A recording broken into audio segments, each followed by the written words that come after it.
नमस्कार, मैं डॉक्टर हेमंत शर्मा। आज आपको शॉर्ट बाउल सिंड्रोम के बारे में बताने जा रहा हूं। शॉर्ट बाउल सिंड्रोम क्या होता है? इसमें क्या होता है कि जब हम मैसिव रिजेक्शन करते हैं, बहुत ज्यादा आंत को कोई काट देता है स्मॉल इंटेस्टाइन को, तो उसको बोलते हैं small bowel short bowel syndrome. ठीक है, अब कितना काट दे?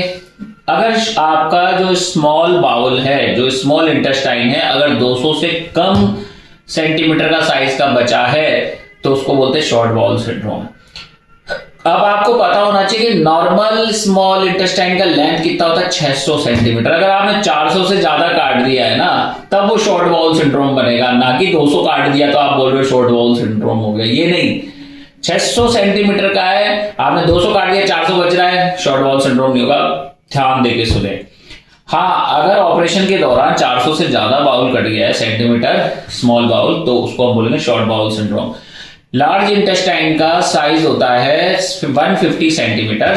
अब जो रिस्क फैक्टर होता है कि क्यों बाउल काटी जा रही है ऑपरेशन के दौरान, उसका कारण ये होता है कि मिजेंट्रिक इस्कीमिया हो गया हो। मिजेंट्रीज वो वेसल्स होती है जो आंतों को ब्लड सप्लाई करती है, तो उसमें क्या होता है, थक्का जम गया, वहां पे थक्का जम गया तो बहुत समय तक ब्लड नहीं पहुंचा, तो वहां आंतें काली पड़ जाएगी।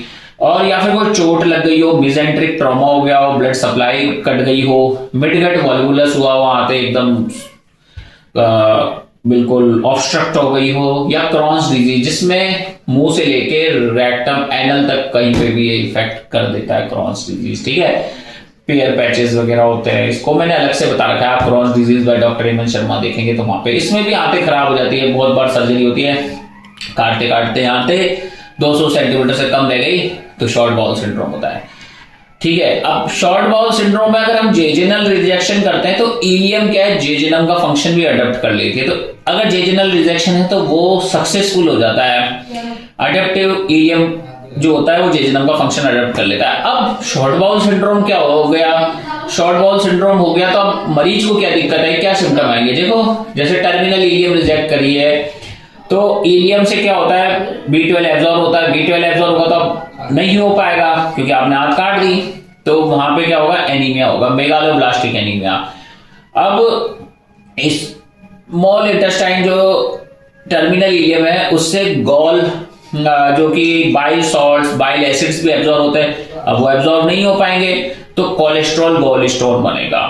और क्या होता है, कुछ बाइल उसमें भी जाएगा, आपके जो इलियम और सीकम जो होता है उसमें एक स्फिंक्टर होता है, तो वो आपने काट दिया, अब इलियम को आपने डायरेक्ट जोड़ दिया ट्रांसवर्स इलियम से, तो उसमें क्या होगा कि बाइल थोड़ा थोड़ा वहां पे भी जाएगा।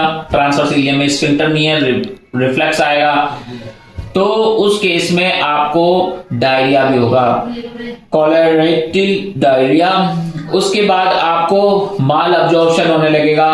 माल अब्जॉर्प्शन क्यों होगा? क्योंकि फ्री फैटी एसिड्स होते हैं वो कैल्शियम से जुड़ते हैं, तो कैल्शियम क्या होगा कि अब ऑक्सिलेट से नहीं जुड़ पाएगा, तो इससे एक रिस्क और होगा कि ऑक्सिलेट बॉडी में ज्यादा होगा तो रीनल स्टोन ऑक्सिलेट के बढ़ने लगेंगे, बैक्टीरियल ओवरग्रोथ होने लगेगी, और जो गैस्ट्रिन होता है वो स्मॉल इंटेस्टाइन टर्मिनल इलियम से एब्जॉर्ब होता है, अब वो भी नहीं हो पाएगा तो गैस्ट्रिनीमिया होने लगेगा, हाइपर गैस्ट्रिनीमिया। अब इसको ट्रीट कैसे करें शॉर्ट बाउल सिंड्रोम को? इसको ट्रीट करने के लिए टोटल पैरेंटरल न्यूट्रिशन पे रखना पड़ता है, पेशेंट को लंबे समय तक भी रखना पड़ सकता है। और इसका जो ट्रीटमेंट ऑफ चॉइस होता है वो ये रहता है कि आप बाउल ट्रांसप्लांट कर दीजिए। ठीक है, बाउल ट्रांसप्लांट, या कुछ और सर्जरीज भी होती है जैसे लिट जिसे कहा जाता है, longitudinal intestinal lengthening of tailoring. ठीक है, एक स्टेप सर्जरी भी होती है जिसमें हम बोलते हैं सीरियल ट्रांसवर्स एंटेरोप्लास्टी प्रोसीजर।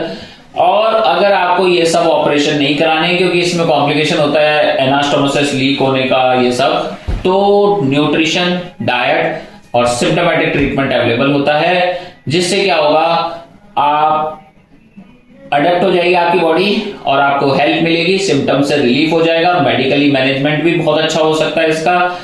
अगर आपको भी ऐसी समस्या है तो व्हाट्सएप नंबर मेरा इस वीडियो के डिस्क्रिप्शन में, कृपया डायरेक्ट कॉल ना करें, व्हाट्सएप पे जाएं, मैसेज करें, अपना अपॉइंटमेंट करें with for medication treatment. Thank you, धन्यवाद, गुड बाय।